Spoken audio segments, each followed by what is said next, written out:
नमस्ते एवरीवन। लेखक पेन से लेख लिखता है, उसके लेख उसे समाज में लोकप्रिय बनाते हैं। लेखन से क्रांति भी आती है। क्रांति मीन्स नवयुग परिवर्तन, जिससे कि समाज में, संसार में सुख शांति आए। घरों में, ऑफिसेज में, पड़ोस में, अपने सराउंडिंग्स में बातचीत करते समय कुछ लोग व्यंग भी करते हैं। व्यंग करना भी एक प्रकार का युद्ध है, लड़ाई है। पुरातन काल में राजा महाराजा हथियारों यानी तलवार, बाड़ों से युद्ध करते थे।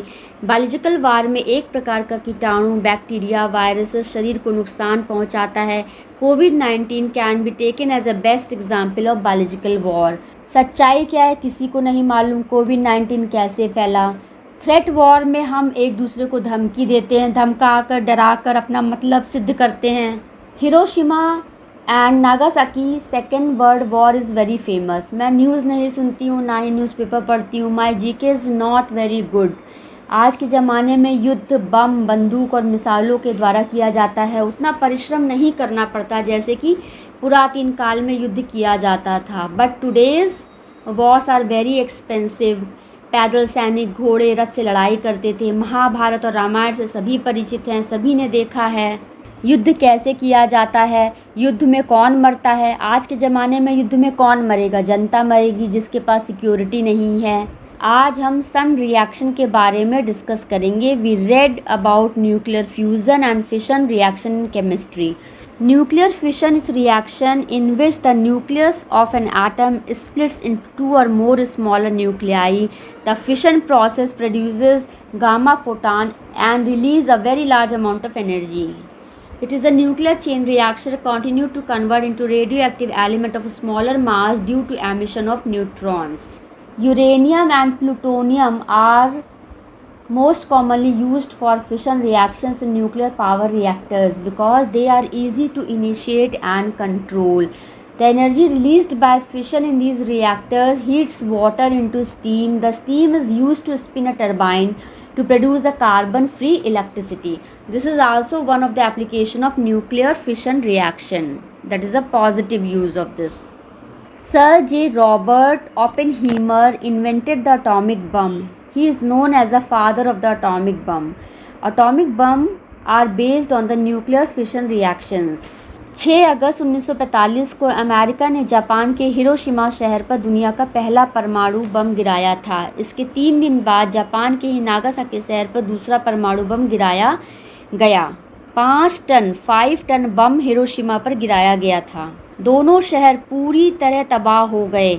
लाखों लोगों की जान गई, जो बच्चे अपंगता के शिकार हो गए। रेडिएशन का असर हर पीढ़ी में दिखता गया। बम धमाकों से इतनी ज़्यादा हीट एनर्जी और गर्मी प्रोड्यूस हुई कि लोग सीधे जल गए। पूरा शहर राख हो गया। इसके बाद हजारों लोग परमाणु विकिरण से जुड़ी बीमारियों के चलते मारे गए।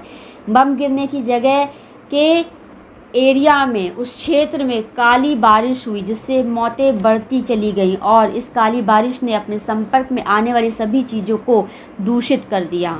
नागासाकी पर हमले के 6 दिन बाद जापान ने बिना किसी शर्त समर्पण करने की घोषणा कर दी।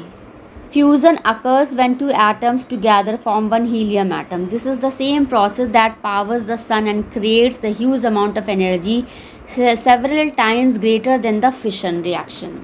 Thermonuclear weapons are based on nuclear fusion. Thermonuclear bomb are also called hydrogen bomb weapon, whose enormous explosive power results from an uncontrolled self-sustaining chain reaction in which isotopes of hydrogen combine under extremely high temperature to form a helium in a process known as a nuclear fusion reaction.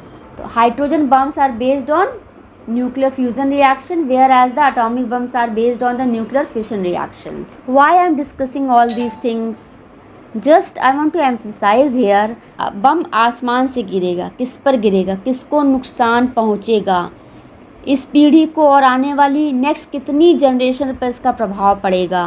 Terrestrial, aerial and aquatic life will be affected too much. ये scientist और बम बनाने वालों से पूछिए।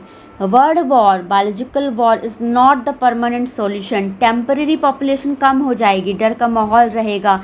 Phobia भी एक बीमारी का नाम है। केमिस्ट्री इज़ अ बून और curse both to us. We should look forward towards the advantages of science, not to focus or apply on disadvantages or the harmful things on human life as well as a plant and animals life also. Thank you.